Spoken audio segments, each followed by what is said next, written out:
Today I'd like to share with you from Matthew chapter 16, and I'd like to entitle today's message as the two big scandals. The two big scandals in the life of the Apostle Peter.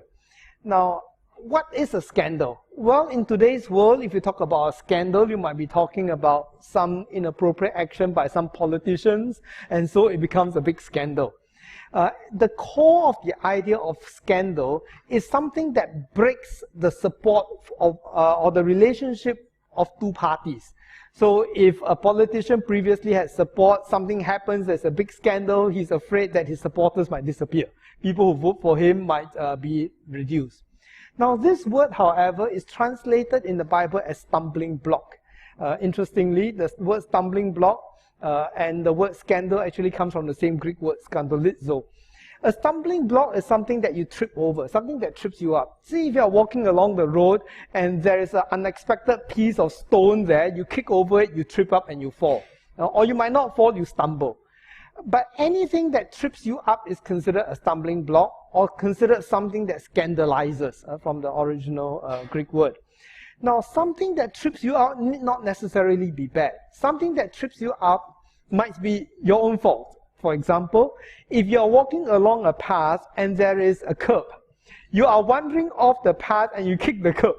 Well, the curb is not at fault. You shouldn't be going off and kicking the curb.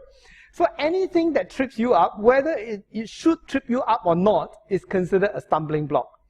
And in some ways, this idea of whatever trips you up is reflected in the passage that we are going to look at today. Now, we have been looking at the life of Peter, the apostle, and we are looking at three aspects: the person, the man. We are looking at his ministry, and we're looking at his message.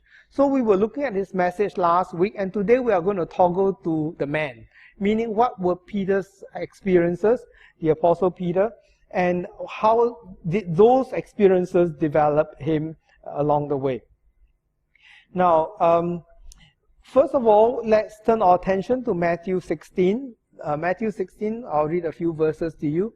It says, "From that time on, Jesus began to explain to his disciples that he must go to Jerusalem and suffer many things at the hands of the elders, the chief priests, and the teachers of the law, and that he must be killed and on the third day be raised to life."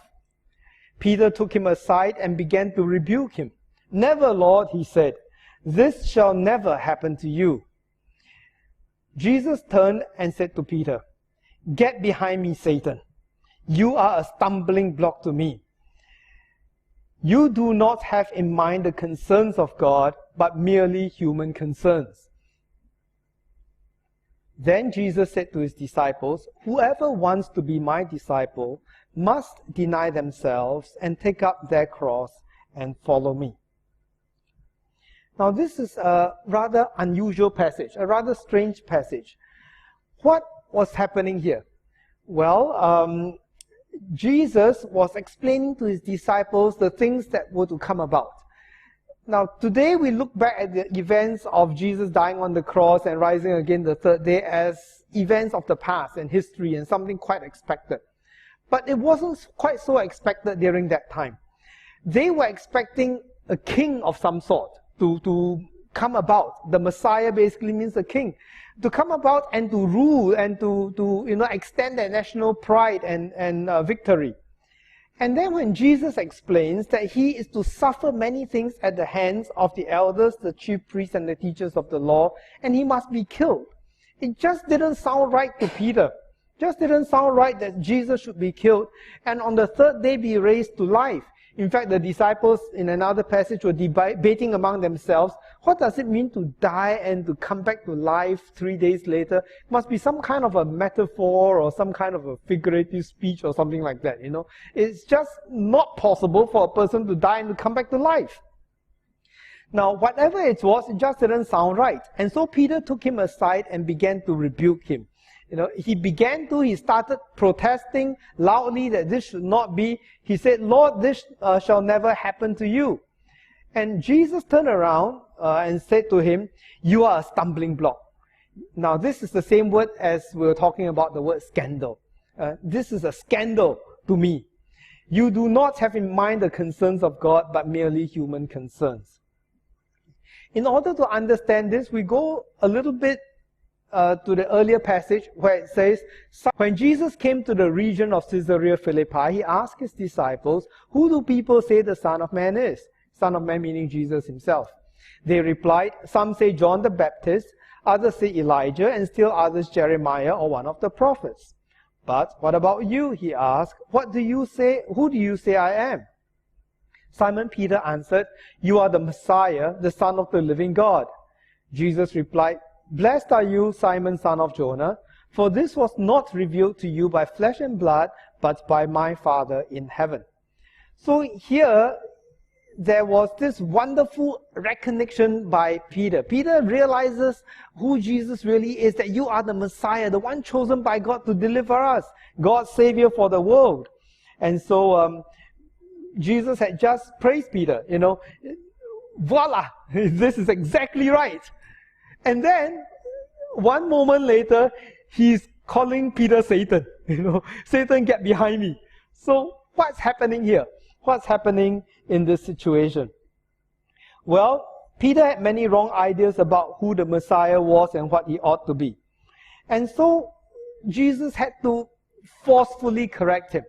But just in case you think that Peter was a bit out of place rebuking Jesus, why does the disciple have so much gumption, guts to be rebuking the master?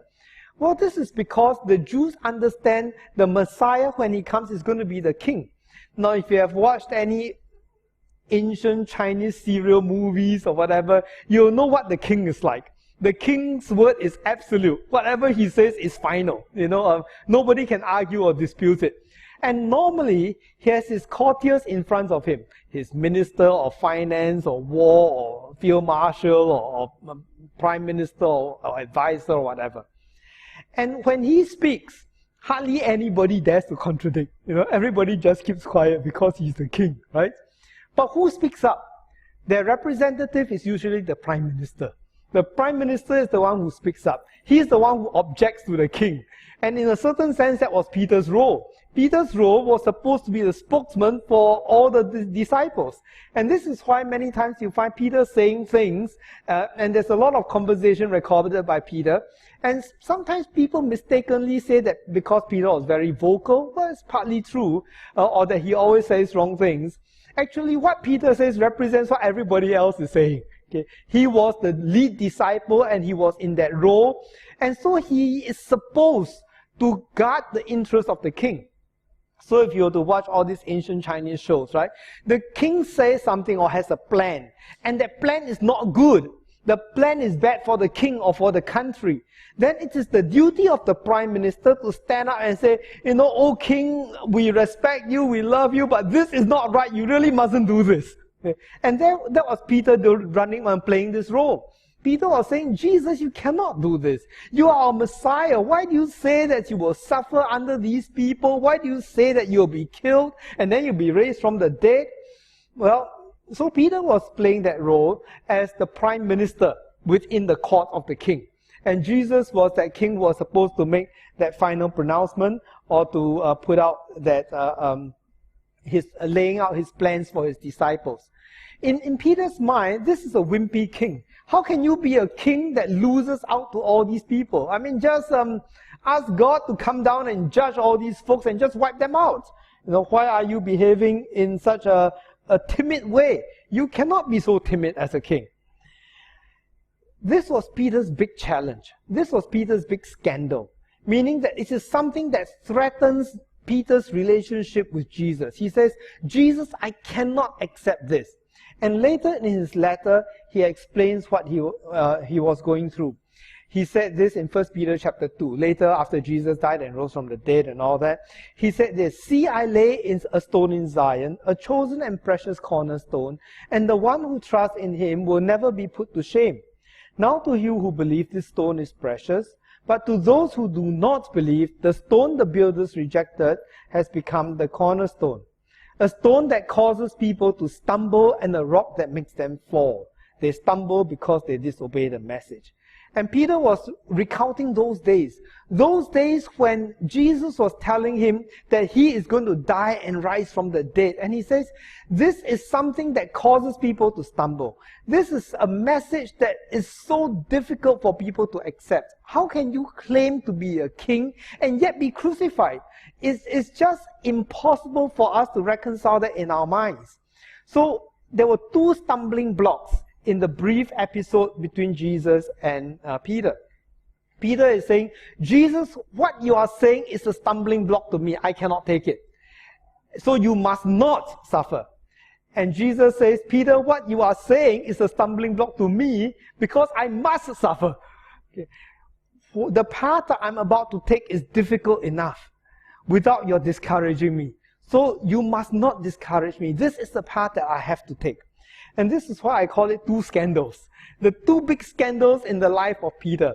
First, he was scandalized by what Jesus said, and Jesus was scandalized by what he said. Okay, all within one simple conversation.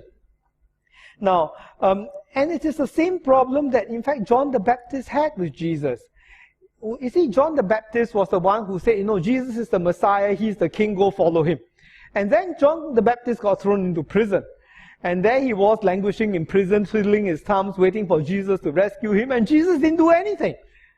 And then this was what he did. John was in prison. He heard about the deeds of the Messiah, and he sent his disciples to ask him, are you the one who is to come, or should we expect somebody else?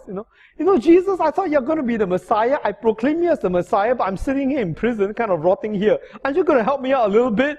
Should I be looking for somebody else? That's what he's saying. Jesus replied, go back and report to John what you hear and see. The blind receive sight, the lame walk, those who have leprosy are cleansed, the deaf hear, the dead are raised, and the good news is proclaimed to the poor. Blessed is anyone who does not stumble on account of me. Again, you see the same word, stumble. Meaning that there are some people who just cannot accept it. They insist on a geopolitical national leader among the Jews that they will now conquer, throw off the yoke of Rome, conquer all the enemies around them. But Jesus said, I've not come to do this. These are your expectations of me, but they are not the right expectations. And I cannot live according to your expectations. I have a mission to accomplish. And so that can be a stumbling block to people.